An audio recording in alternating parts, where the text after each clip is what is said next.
الحمد للہ رب العالمین والصلاة والسلام علی سید المرسلین اما بعد فاعوذ باللہ من الشیطان الرجیم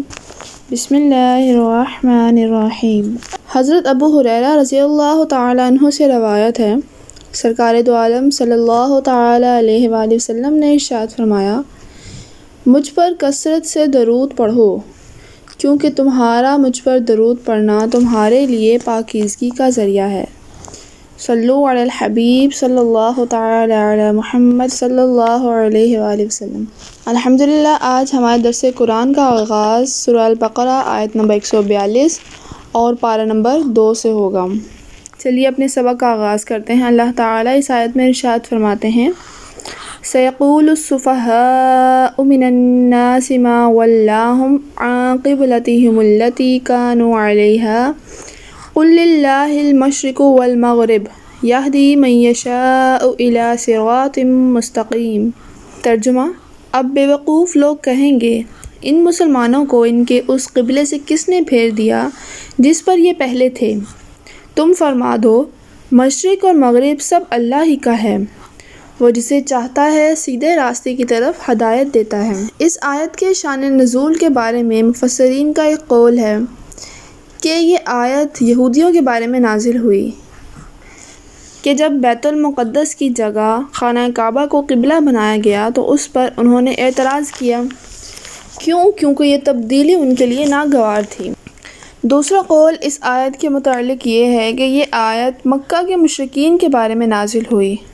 کہ جب قبلہ تبدیل ہوا تو انہوں نے آپس میں کہا کہ محمد مصطفیٰ صلی اللہ تعالیٰ علیہ وآلہ وسلم نعوذ باللہ اپنے دین کے بارے میں تردد کا شکار ہیں۔ تیسرا قول یہ بھی ہے کہ یہ آیت منافقوں کے بارے میں نازل ہوئی کیونکہ انہوں نے اسلام کا مذاق اڑایا اور اس بات پر اعتراض کیا کہ قبلہ تبدیل کیسے اور کیوں ہوا۔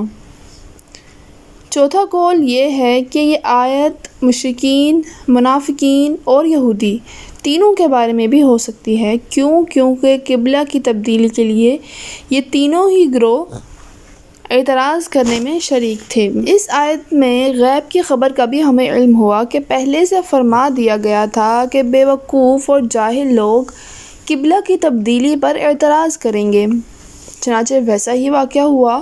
کہ لوگوں نے اس پر اعتراض کیا۔ در حقیقت بے وقوف لوگوں نے اس پر اعتراض کیا،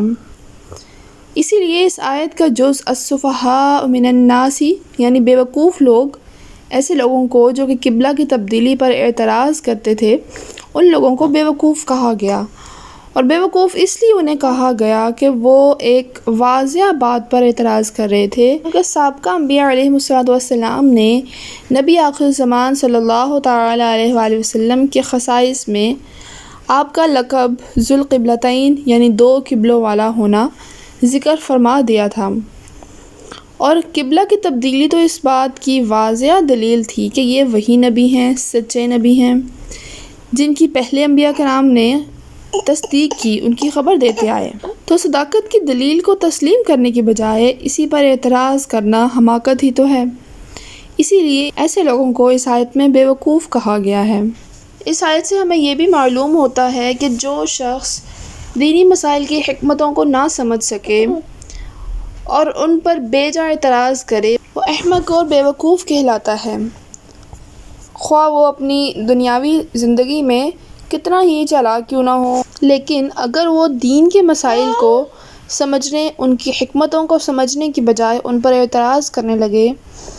تو قرآن اسے احمق ہی کہے گا۔ اب یہاں سوال یہ پیدا ہوتا ہے کہ خانہ کعبہ اور بیت المقدس کن زمانوں میں قبلہ بنے تھے؟ یاد رہے کہ حضرت آدم علیہ السلام سے لے کر حضرت موسیٰ علیہ السلام تک کعبہ ہی قبلہ رہا تھا، پھر حضرت موسیٰ علیہ السلام سے لے کر حضرت عیسیٰ علیہ السلام تک بیت المقدس قبلہ رہا، اور مسلمان بھی مدینہ منورہ میں آنے کے بعد تقریباً 16-17 ماہ تک بیت المقدس کی طرف منہ کر کے نماز پڑھتے رہے، اور اس کے بعد نماز ظہر کی ادائیگی کے دوران مسجد قبلتین میں قبلہ کی تبدیلی کا واقعہ ہوا تھا، اور یہ بھی یاد رہے کہ حج ہمیشہ کعبہ کا ہی ہوا ہے، بیت المقدس کا حج کبھی نہیں ہوا۔ لہٰذا اللہ تعالیٰ نے اس آیت کے جز میں فرمایا قُل لِلَّهِ الْمَشْرِقُ وَالْمَغْرِبُ، یعنی تم فرما دو مشرق اور مغرب سب اللہ ہی کا ہے۔ قبلے پر اعتراض کرنے والے تمام لوگوں کو ایک ہی جواب دیا کہ انہیں یہ کہہ دو کہ مشرق اور مغرب تو سب اللہ کا ہے، اسے اختیار ہے کہ وہ جسے چاہے قبلہ بنائے، کسی کو اس بات میں اعتراض کرنے کا کوئی حق نہیں۔ بندے کا کام کیا ہے؟ بندے کا کام تو صرف اتنا ہے کہ وہ اللہ تعالیٰ کی، اپنے رب کی فرما برداری کرے۔ گویا فرمایا کہ اے حبیب صلی اللہ تعالیٰ علیہ وآلہ وسلم، آپ فرما دیجئے کہ ہم مشرق اور مغرب کے پجاری نہیں ہیں، یعنی ہمیں سمتوں سے کوئی لینا دینا نہیں، ہم تو اللہ تعالیٰ کے بندے ہیں اور ہمارا کام تو صرف اور صرف اپنے رب عز و جل کی عبادت کرنا ہے۔ وہ جدھر بھی منہ کرنے کا ہمیں حکم فرمائے گا ہم ادھر ہی منہ کر کے نماز پڑھیں گے اور انشاءاللہ پڑھتے رہیں گے۔ اس کے بعد اللہ تعالیٰ ارشاد فرماتے ہیں وَكَذَلِكَ جَعَلْنَاكُمْ أُمَّةً وَسَطًا لِتَكُونُوا شُهَدَاءَ عَلَى النَّاسِ وَيَكُونَ الرَّسُولُ عَلَيْكُمْ شَهِيدًا وَمَا جَعَلْنَا الْقِبْلَةَ الَّتِي كُنْتَ عَلَيْهَا إِلَّا لِنَعْلَمَ مَن يَتَّبِعُ الرَّسُولَ مِمَّن يَنقَلِبُ عَلَى عَقِبَيْهِ وَإِن كَانَتْ لَكَبِيرَةً إِلَّا عَلَى الَّذِينَ هَدَى اللَّهُ وَمَا كَانَ اللَّهُ لِيُضِيعَ إِيمَانَكُمْ ان اللہ بالناس لرؤوف الرحیم۔ ترجمہ: اور اسی طرح ہم نے تمہیں بہترین امت بنایا تاکہ تم لوگوں پر گواہ بنو اور یہ رسول تمہارے نگہبان اور گواہ ہوں۔ اور اے حبیب، تم پہلے جس قبلہ پر تھے ہم نے وہ اسی لیے مقرر کیا تھا کہ دیکھیں کون رسول کی پیروی کرتا ہے اور کون الٹے پاؤں پھر جاتا ہے، اور بے شک وہ لوگ جنہیں اللہ نے ہدایت دی تھی ان کے علاوہ لوگوں پر یہ بہت بھاری تھا، اور اللہ کی یہ شان نہیں کہ تمہارا ایمان ضائع کر دے، بے شک اللہ لوگوں پر بہت مہربان رحم والا ہے۔ سبحان اللہ۔ اللہ تعالیٰ نے اس میں فرمایا کہ وَكَذَلِكَ جَعَلْنَاكُمْ أُمَّةً وَسَطًا، اور اسی طرح ہم نے تمہیں بہترین امت بنایا، یعنی اے مسلمانوں جس طرح ہم نے تمہیں ہدایت دی اور خانہ کعبہ کو تمہارا قبلہ بنایا اسی طرح ہم نے تمہیں بھی بہترین امت بنایا۔ حضور پر نور صلی اللہ تعالیٰ علیہ وآلہ وسلم کی امت زمانے کے لحاظ سے تو سب سے پیچھے، لیکن مرتبہ کے لحاظ سے سب سے آگے ہے اور سب سے افضل ہے۔ اور یہ فضل اس امت پر کیوں ہے؟ کیونکہ اس امت کے نبی محمد مصطفیٰ صلی اللہ تعالیٰ علیہ وآلہ وسلم تمام نبیوں پر فضیلت رکھتے ہیں، لہٰذا ان کی نسبت سے ان کی امت بھی تمام امتوں سے افضل ہے اور فضیلت والی ہے۔ پھر فرمایا لِتَكُونُوا شُهَدَاءَ، تاکہ تم گواہ ہو جاؤ۔ مسلمان دنیا اور آخرت میں گواہ ہیں۔ دنیا میں تو اس طرح کے مسلمانوں کی گواہی مومن اور کافر سب کے بارے میں معتبر ہے، مطلب مانی جا سکتی ہے، لیکن کافر کی گواہی مسلمانوں کے خلاف قبول نہیں کی جاتی۔ نیز اللہ تعالیٰ کے فضل سے مردوں کے حق میں بھی اس امت کی گواہی معتبر رکھی گئی ہے، اور رحمت اور عذاب کے فرشتے بھی اسی امت کی گواہی کے مطابق عمل کرتے ہیں۔ بخاری شریف میں ہے کہ حضرت انس بن مالک رضی اللہ تعالیٰ عنہ سے روایت ہے کہ صحابہ کرام رضی اللہ تعالیٰ عنہم کے پاس سے ایک جنازہ گزرا تو انہوں نے اس کی تعریف کی۔ نبی کریم صلی اللہ تعالیٰ علیہ وآلہ وسلم نے فرمایا واجب ہو گئی۔ اسی طرح پھر دوسرا جنازہ گزرا تو صحابہ کرام رضی اللہ تعالیٰ عنہم نے اس کی برائی بیان کی۔ حضور پر نور صلی اللہ تعالیٰ علیہ وآلہ وسلم نے فرمایا واجب ہو گئی۔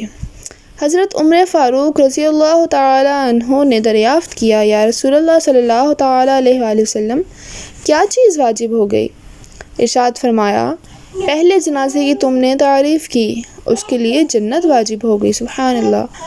اور دوسرے کی تم نے برائی کی، اس کے لیے دوزخ واجب ہو گئی، یعنی تم زمین میں اللہ تعالیٰ کے گواہ ہو۔ امت کو اللہ نے یہ فضیلت بخش رکھی ہے کہ اس کی گواہی مومن اور کافر دونوں کے لیے قبول ہے، اور جس طرح کی گواہی دے گا اس کے مطابق اس بندے پر عذاب اور رحمت نازل ہوگی۔ اور آخرت میں اس امت کی گواہی یہ ہے کہ جب تمام اولین اور آخرین جمع ہوں گے اور کفار سے فرمایا جائے گا کہ کیا تمہارے پاس میری طرف سے ڈرانے اور احکام پہنچانے والے نہیں آئے تھے؟ تو وہ انکار کر دیں گے اور کہیں گے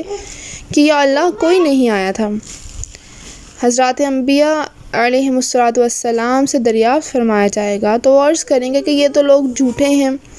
ہم نے انہیں تبلیغ کی تھی۔ اس بات پر انبیاء کرام علیہم السلام سے کافروں پر حجت قائم کرنے کے لیے دلیل طلب کی جائے گی۔ وہ عرض کریں گے کہ امت محمدیہ ہماری گواہ ہے۔ چنانچہ یہ امت پیغمبروں کے حق میں بھی گواہی دے گی کہ ان حضرات نے انہیں تبلیغ فرمائی تھی۔ اس پر گزشتہ امت کے کفار کہیں گے امت محمدیہ کو کیا معلوم، یہ تو ہم سے بعد میں آئے ہیں۔ چنانچہ جب امت محمدیہ سے دریافت فرمایا جائے گا کہ تم کیسے جانتے ہو جبکہ تم تو ان امتوں کے بعد آئے ہو، وہ عرض کریں گے کہ یا رب عز و جل، تو نے ہماری طرف اپنے رسول محمد مصطفیٰ صلی اللہ تعالیٰ علیہ وآلہ وسلم کو بھیجا تھا، ان پر آخری کتاب قرآن پاک نازل فرمایا تھا، ہم نے اس کتاب کو پڑھا، سمجھا اور اس پر عمل کیا، لہٰذا ہم یقینی طور پر جانتے ہیں اور کہتے ہیں کہ حضرات انبیاء علیہم السلام نے کامل طریقے سے فرض تبلیغ ادا کیا تھا۔ پھر سید الانبیاء صلی اللہ تعالیٰ علیہ وآلہ وسلم سے آپ کی امت کے متعلق دریافت فرمایا جائے گا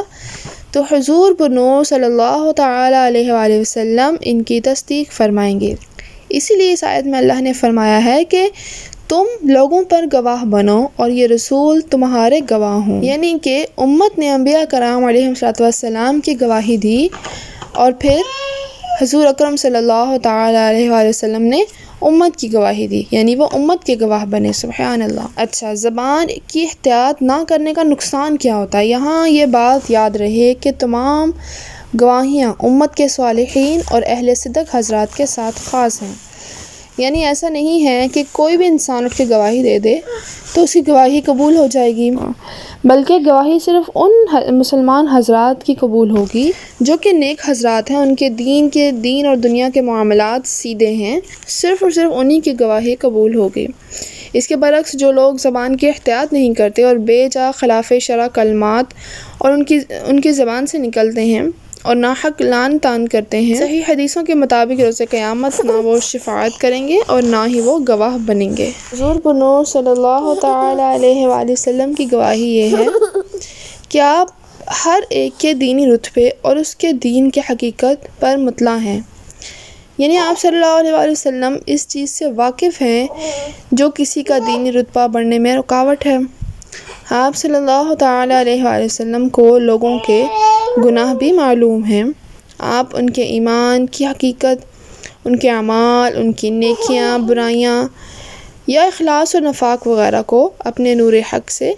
جانتے ہیں۔ ایسا ہی کلام شاہ عبدالعزیز محدث دہلوی رحمۃ اللہ تعالیٰ علیہ نے اپنی تفسیر فتح العزیز میں بھی ذکر فرمایا ہے۔ یاد رہے کہ ہر نبی علیہ السلام کو ان کی امت کے اعمال پر مطلع کیا جاتا ہے تاکہ روز قیامت ان پر گواہی دے سکیں، اور چونکہ ہمارے نبی کریم صلی اللہ تعالیٰ علیہ وآلہ وسلم کی شہادت سب امتوں کو عام ہوگی، اس لیے حضور اقدس صلی اللہ تعالیٰ علیہ وآلہ وسلم تمام امتوں کے احوال پر مطلع ہیں، لہٰذا نبی کریم صلی اللہ تعالیٰ علیہ وآلہ وسلم کی گواہی تو قطعی اور حتمی ہے۔ یہ بات حقیقت ہے کہ نبی کریم صلی اللہ تعالیٰ علیہ وآلہ وسلم کی گواہی یقینی ہے۔ ہمارے پاس قرآن کے کلام الہی ہونے کی سب سے بڑی دلیل آپ صلی اللہ علیہ وآلہ وسلم کی گواہی ہی تو ہے،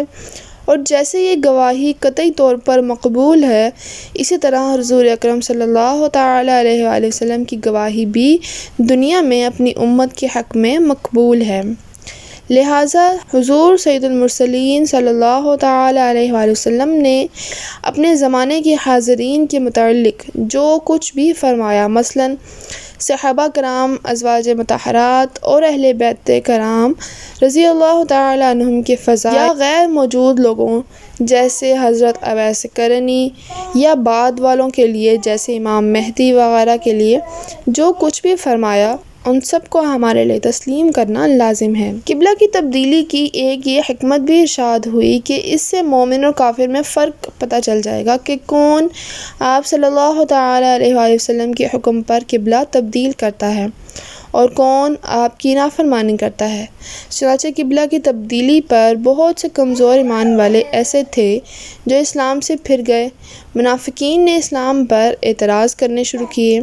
جبکہ ایسے لوگ جن کے ایمان پختہ تھے وہ اسلام پر ہی قائم رہے، اور انہوں نے اس تبدیلی کو بڑی خوش دلی کے ساتھ قبول کیا۔